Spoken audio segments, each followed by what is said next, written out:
Le silence qui s'installe sur les rives de nos grands fleuves cache un mystère qui dépasse l'entendement humain. Imaginez un instant les eaux de la Loire, ce fleuve royal immense qui traverse l'histoire de la France, reculant d'une manière si soudaine et dramatique que même les plus grands scientifiques restent sans voix. Ce n'est pas une simple crise climatique, mais un avertissement spirituel majeur. Les révélations liées au Père Petard et au secret de Medjugorje nous enseignent que lorsque 4 corps d'eau spécifiques commenceront à s'assécher de façon inexplicable, cela signifiera que le temps presse et que le grand événement est désormais à nos portes. Vous devez écouter cela avec un cœur grand ouvert, non pas avec une peur qui paralyse, mais comme la sévérité de ceux qui savent que nous vivons une époque totalement extraordinaire.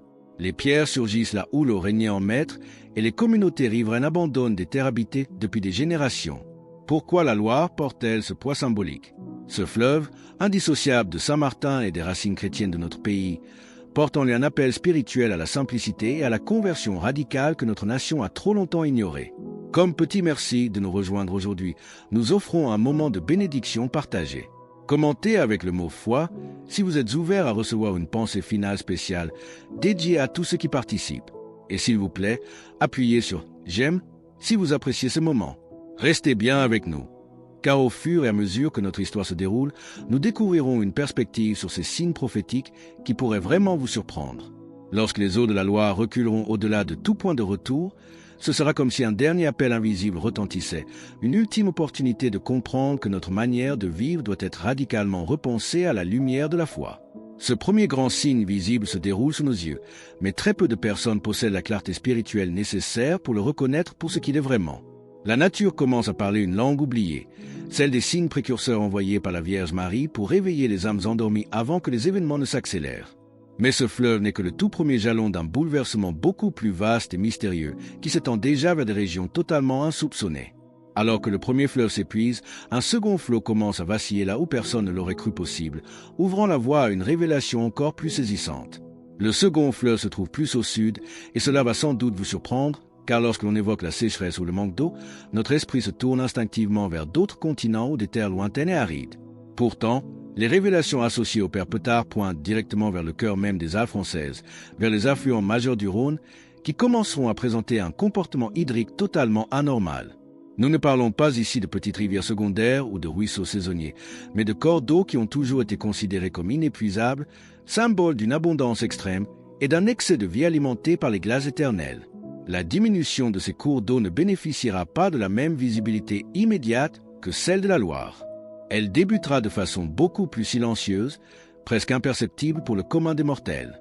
Mais celui qui saura rester attentif, celui qui persévérera dans la prière et qui gardera son cœur profondément syntonisé avec l'esprit de notre époque, celui-là percevra le signal et en saisira toute la portée prophétique. Pour le monde spirituel, cette immense réserve d'eau alpine n'est pas un simple écosystème ou une curiosité géographique. Elle représente le poumon hydrique de toute une région, le symbole de la vie pure que Dieu a déposée sur terre comme une marque éclatante de sa générosité envers les hommes. Quand ce symbole commence à flétrir, quand cette eau que l'on croyait éternelle commence à se faire rare, c'est le signe que l'avertissement envoyé par le ciel devient d'une urgence absolue. Le temps de l'ignorance et de la passivité est désormais révolu. Il y a un mot que le Père Petard utilise avec une insistance toute particulière dans ses prédications, un mot que quiconque l'a entendu une fois ne peut plus jamais effacer de sa mémoire.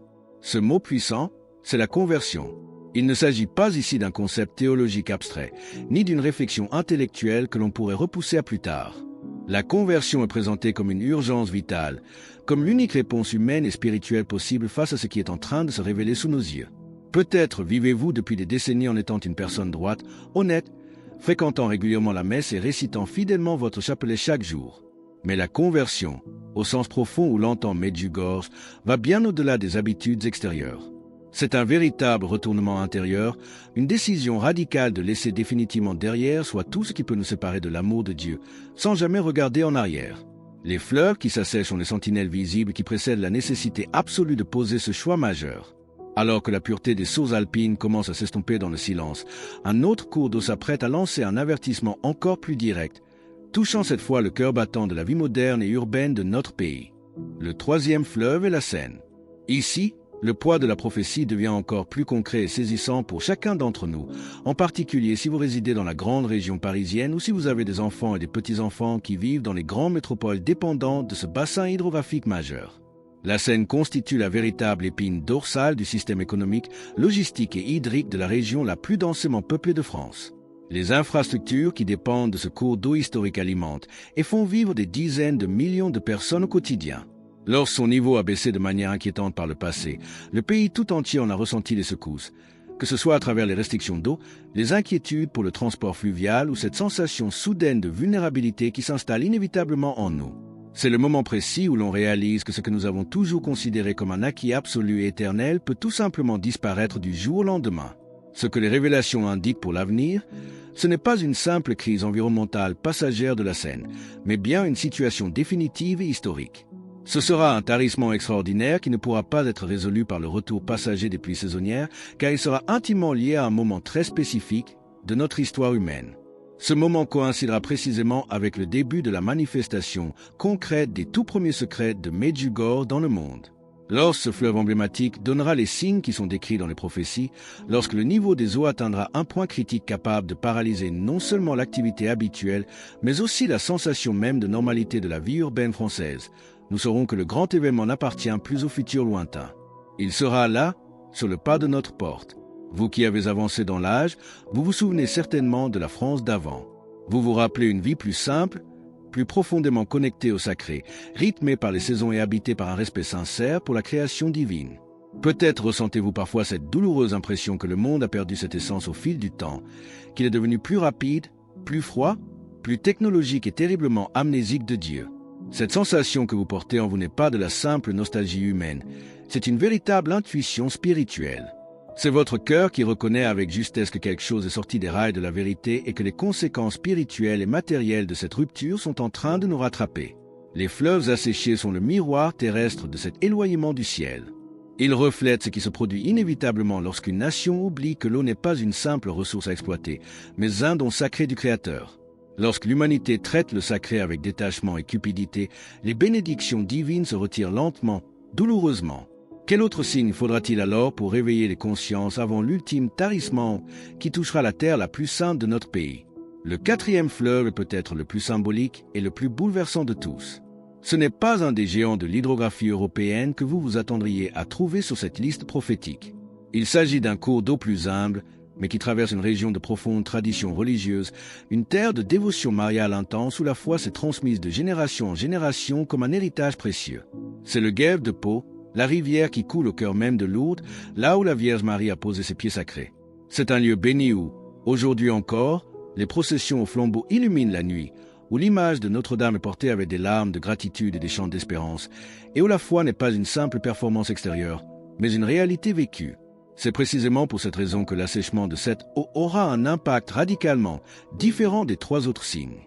Ce sera le signal le plus personnel, celui qui touchera le cœur des croyants et qui forcera même les âmes les plus endormies à ouvrir les yeux. Si ce message résonne profondément en vous et que vous vous sentez poussé à affirmer votre foi en cet instant, partagez Amen dans les commentaires ci-dessous. Lorsque l'eau commence à manquer dans une terre si profondément consacrée à la Mère de Dieu, le message divin devient d'une clarté absolue. Notre dévotion ne doit plus rester superficielle. Il ne suffit plus de porter une médaille ou d'accomplir des rituels extérieurs. Il est désormais nécessaire d'offrir notre vie tout entière, livrée, transformée et renouvelée par la grâce. Maintenant, vous devez vous arrêter un instant et laisser ces vérités s'installer en vous. Il n'est pas facile d'ouvrir son espace intérieur à la possibilité concrète que le monde, tel que nous le connaissons, s'approche d'une rupture majeure. Ce n'est pas un catastrophisme stérile, mais une réalité spirituelle profonde qui transcende la politique, l'économie et la science moderne. Le Père Petard ne parle jamais avec la voix de la peur ou de la condamnation, mais avec celle d'un immense amour pour l'humanité. C'est un amour pastoral qui se manifeste en disant la vérité, même lorsque celle-ci bouscule nos certitudes, et nous rappelle que le temps de la préparation spirituelle est limité. Il a répété à de nombreuses reprises que les signes de la nature allaient s'intensifier de manière spectaculaire avant que les grands secrets ne soient pleinement révélés au monde. La Terre va s'exprimer à travers des phénomènes que les hommes tenteront d'expliquer par de simples théories rationnelles, mais la science se révélera impuissante à les contenir dans ses modèles habituels. Ces événements exigeront de chacun de nous un choix fondamental et personnel. Faire pleinement confiance à Dieu ou sombrer dans la panique générale, persévérer dans la prière fervente ou se laisser emporter par le désespoir. Notre pays, avec son histoire chrétienne et ses sanctuaires mariaux, se trouve au centre de cette symphonie d'avertissements célestes. Devant un tel bouleversement des sources les plus sacrées, une question s'impose alors. Comment pouvons-nous réagir concrètement pour préparer nos âmes et protéger nos foyers avant que le rideau ne se lève sur les secrets à venir? Face à ces signes qui se dessinent à l'horizon de notre monde, vous vous demandez certainement « Mais que puis-je faire concrètement? Quelle doit être ma réponse pratique face à de telles révélations ?» C'est sans aucun doute la question la plus essentielle que vous puissiez poser aujourd'hui. La première réponse que nous offre le ciel est d'une grande simplicité, et pourtant elle exige une véritable foi. Restez chez vous. C'est l'une des instructions majeures qui émergent des prophéties de Medjugorje pour les jours de la manifestation des secrets. Entendez-le bien. Il ne s'agit pas ici de s'enfermer par peur ou de se cacher lâchement du monde extérieur, mais plutôt d'opérer un retour profond vers l'intérieur de vous-même. C'est une invitation pressante à stopper la course effrénée du quotidien, à vous détacher des distractions superflues, des bruits du monde et des divertissements mondains. Le ciel vous appelle à rassembler votre famille, à prier d'un seul cœur et à faire de votre foyer un sanctuaire de paix et de présence divine. Cette citadelle de foi sera votre véritable refuge spirituel lorsque les certitudes humaines commenceront à vaciller autour de vous. La parole de Dieu nous le rappelle avec force dans le livre d'Isaïe 26, 20. « Va, mon peuple, entre dans ta chambre et ferme les portes derrière toi. Cache-toi pour un petit moment, jusqu'à ce que la colère soit passée. » Celui qui maintient sa famille unie dans la prière, qui garde une conscience pure et un cœur en paix n'aura absolument rien à craindre des événements à venir. La peur ne saisit que ceux qui se laissent surprendre par l'imprévu, mais vous, après avoir entendu ce message, vous ne serez pas pris au dépourvu. La seconde direction indispensable qui nous est donnée est le recours courageux au sacrement de la confession. Le Père Petard insiste sur ce point avec une ferveur qui bouscule parfois nos conforts, car la confession touche les zones d'ombre que nous préférons souvent dissimuler aux autres et à nous-mêmes. Il nous enseigne que ce sacrement n'est pas un simple rituel traditionnel, mais une véritable chirurgie de l'âme. C'est l'instant béni où vous déposez tout ce qui est brisé en vous, vos culpabilités, vos rancœurs tenaces et vos péchés non confessés, pour les remettre entre les mains du Père. À cet instant précis, Dieu pardonne, Dieu purifie et restaure votre âme. Il vous redonne une légèreté intérieure que vous aviez peut-être oubliée depuis des années. Pourquoi porter si longtemps des fardeaux qui auraient dû être abandonnés depuis le premier jour au confessionnal? Pourquoi avancer dans la vie avec le poids d'un passé que la miséricorde divine attend déjà d'effacer? C'est aujourd'hui le moment favorable pour faire cette démarche de paix. La troisième arme spirituelle mise à notre disposition est la récitation fervente du Saint-Rosaire. Vous connaissez déjà cette demande, mais le ciel nous avertit. Le chapelet ne doit jamais devenir une simple routine mécanique, mais une prière du cœur. Medjugorje nous demande de prier chaque jour avec une présence totale, conscient que chaque Ave Maria est une conversation vivante avec la Mère de Dieu qui intercède activement pour nous. Notre-Dame a promis que par le rosaire, vous pouvez suspendre les conflits et changer les lois de la nature. Cette force spirituelle n'est pas un folklore, c'est l'arme la plus puissante pour traverser l'histoire. Alors que les forces invisibles se déploient, une autre consigne prophétique nous invite à la prudence lors de nos déplacements futurs. La quatrième recommandation spirituelle consiste à éviter les déplacements inutiles lors des périodes de grande tension spirituelle. Cette consigne peut surprendre à première vue, mais elle revêt une importance capitale à la lumière des événements qui s'annoncent. Les révélations de Medjugorje, particulièrement celles qui concernent la période de manifestation des secrets, indiquent qu'il y aura des moments où se trouver en déplacement constant, loin de son foyer, de sa famille et de sa communauté paroissiale, comportera un risque spirituel accru. Ce n'est pas que la protection divine s'éloigne de ceux qui voyagent, mais plutôt que l'enracinement dans un lieu de prière stable offre un refuge et une paix que l'agitation des routes ne permet pas de trouver de la même manière. Cela ne signifie pas qu'il faille cesser toute activité extérieure, mais que chaque projet important doit désormais faire l'objet d'un discernement profond. Avant d'entreprendre de longs voyages, il convient de consulter le Seigneur dans la prière plutôt que d'agir par simple impulsion mondaine ou commodité personnelle. Pour rejoindre notre communauté et ne manquer aucune histoire inspirante, pensez à cliquer sur « J'aime » et à vous abonner. Dans ce contexte de vigilance, le mois de mars revient de manière récurrente dans les enseignements et les échanges liés aux prophéties comme une période d'attention redoublée. Ce mois est souvent décrit comme un temps où l'intensité spirituelle dans le monde prendra un relief particulier et où les signes précurseurs pourraient se manifester avec une clarté accrue. Il ne s'agit pas d'arrêter de vivre ou de céder à une angoisse stérile à l'approche de cette période, mais d'arriver au seuil de ce mois en étant pleinement préparé, le cœur purifié par le sacrement de réconciliation, le rosaire ancré dans le quotidien et la vie familiale, unis dans la paix. Le Père Petard a prononcé une parole mémorable qui reste gravée dans l'esprit de tous ceux qui l'ont entendue. Le plus grand danger pour l'homme n'est pas ce qui se passera dans le monde extérieur, mais l'état dans lequel se trouvera son âme lorsque les événements surviendront. L'Écriture s'en fait l'écho dans l'Évangile selon saint Luc 21h36. Veillez donc et priez en tout temps, afin que vous ayez la force d'échapper à tous ces événements qui doivent arriver et de paraître debout devant le Fils de l'homme. Celui qui marche avec le Seigneur, qui maintient son âme dans la grâce, traversera toutes les tempêtes de l'histoire avec une paix intérieure qui dépasse totalement la compréhension humaine. En revanche, l'éloignement spirituel et le report continuel de la conversion créeront des difficultés profondes qui dépasseront de loin le simple cadre matériel. Les signes de la nature ne sont pas là pour nous effrayer, mais pour nous rappeler que notre état intérieur détermine notre capacité à rester debout. Lorsque les fondations du monde visible vacillent, c'est la solidité de notre foi qui devient notre unique et véritable ancrage. Alors que les avertissements se font plus pressants, comment s'inscrire pleinement dans cette dynamique de renouveau pour faire partie de ceux qui relèveront le monde demain? Les 4 fleuves de notre pays ne sont pas de simples repères géographiques. Ils sont devenus les messagers silencieux d'une réalité invisible qui s'accomplit sous nos yeux. La Loire, le Rhône, la Seine et enfin le Guelfe de Pau à Lourdes nous rappellent que le grand événement annoncé n'est pas la fin du monde destructrice que le cinéma aime imaginer, mais une profonde période de purification et de renouveau spirituel. Certes, ce passage implique une rupture avec un mode de vie qui s'était totalement éloigné du Créateur, mais il annonce surtout l'émergence d'une humanité nouvelle, réconciliée avec le divin. Ceux qui choisiront de traverser ce temps avec une foi inébranlable feront partie intégrante de cette renaissance et verront s'accomplir la promesse solennelle de Notre-Dame. À la fin, son cœur immaculé triomphera. Ce triomphe n'est pas une image vague. C'est une certitude prophétique qui vous appelle à abandonner l'orgueil, à cesser de reporter votre conversion et à placer enfin la foi comme le fondement unique de votre existence. La préparation véritable commence aujourd'hui, dans le secret de votre cœur, par des gestes simples mais d'une portée éternelle. C'est le moment de renouer le dialogue avec vos proches, de retrouver le chemin du confessionnal sans crainte ni jugement et de redécouvrir la puissance protectrice d'un foyer où l'on prie ensemble.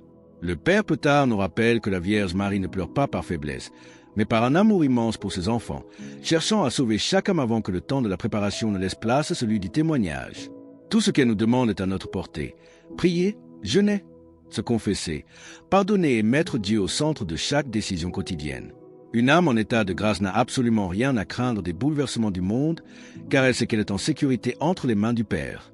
Les signes dans la nature et le tarissement de nos sources sacrées sont là pour nous détacher de l'éphémère et nous tourner vers ce qui demeure pour l'éternité. Alors que nous concluons sur ces 4 fleuves et les avertissements du ciel, nous vous invitons à déclarer votre foi. Commentez « Jésus est roi ci-dessous » pour affirmer cette vérité avec nous. Et votre parcours ne doit pas s'arrêter ici. Cliquez sur la vidéo qui apparaît maintenant sur votre écran pour un autre message puissant que nous avons préparé pour vous.